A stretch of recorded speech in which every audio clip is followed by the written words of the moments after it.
I am Kiran Dwivedi, yes convent senior secondary school. बेटा आज आप लोगों को मैं नया टॉपिक भाषा और व्याकरण लेकर उपस्थित हुई हूँ। ठीक, आज हम आप लोगों को भाषा और व्याकरण के बारे में बताएंगे। ठीक, तो भाषा क्या है उसे आपको पहले जानना है। ठीक,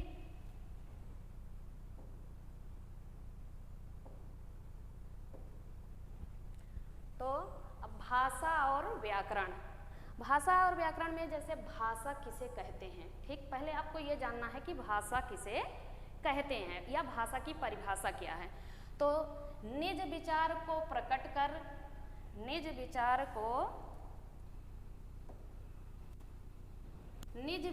को प्रकट कर समझे सबकी बात। निज मतलब जो है हम जो अपनी बात को किसी को बताते हैं और सबकी बातों को समझते हैं। ठीक, भाषा कहते हैं उसे न ही कुछ संशय जात, हम उसी को भाषा कहते हैं, इसमें कोई संदेह नहीं है। ठीक, अब इस कविता के माध्यम से आपको पता चल गया होगा कि निज विचार को प्रकट कर समझे सबकी बात और भाषा कहते हैं उसे न ही कुछ संशय जात। ठीक, जैसे उसका अर्थ भी है विचारों के आदान प्रदान के माध्यम को या साधन को हम भाषा कहते हैं। विचारों के, हमारा जो विचार एक दूसरे के विचार को समझें और अपने विचारों को एक दूसरे से बताएं, उसी को हम भाषा कहते हैं। ठीक, जैसे भाषा क्या है, हिंदी, अंग्रेजी, संस्कृत, उर्दू, तमिल, पंजाबी आदि ये सारी बहुत सारी भाषाएं हैं। ठीक, अब उसके बाद है भाषा के भेद। भाषा के भेद कितने होते हैं? वैसे तो जो है महत्वपूर्ण दो भाषा ही होती हैं, जैसे क्या, लिखित और मौखिक।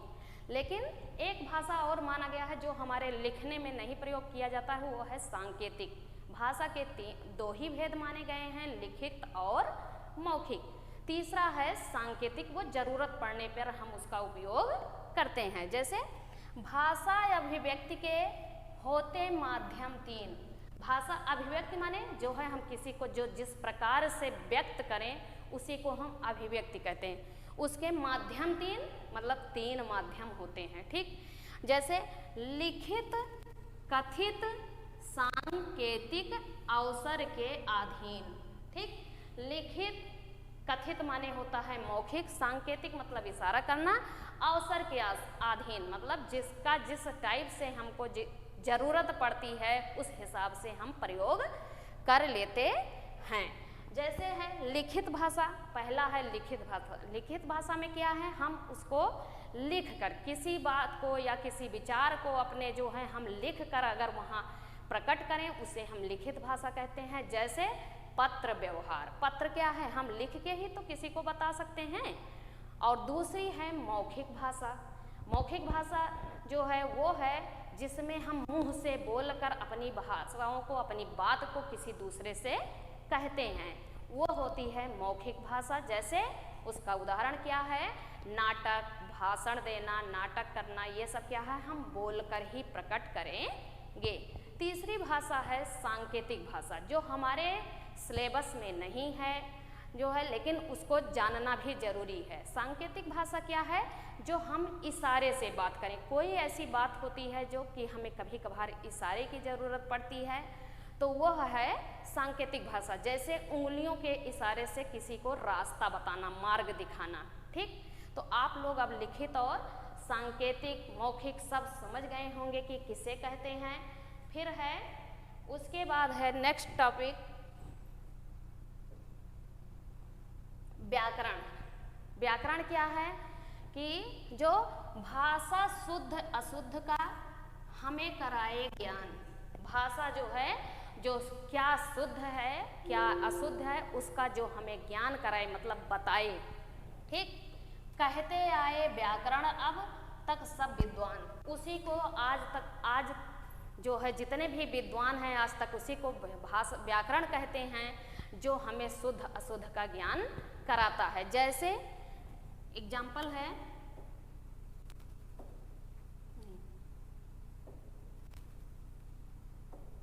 जैसे मीरा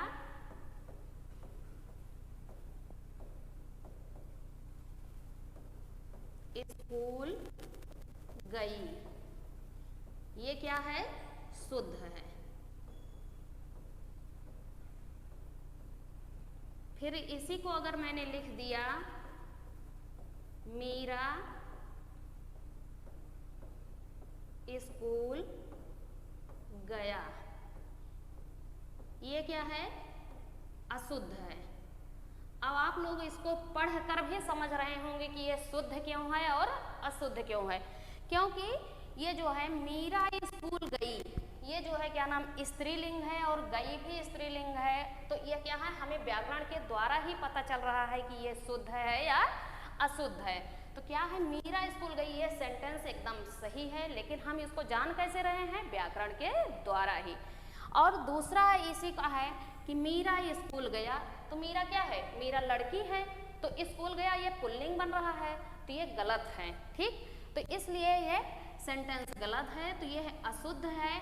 तो हम जो है व्याकरण का ज्ञान जो है, व्याकरण के द्वारा हमको शुद्ध अशुद्ध का ज्ञान होता है। तो बेटा आप लोग आज भाषा और व्याकरण के बारे में जान चुके होंगे। नेक्स्ट टॉपिक में हम अगला चैप्टर पढ़ाएंगे। धन्यवाद।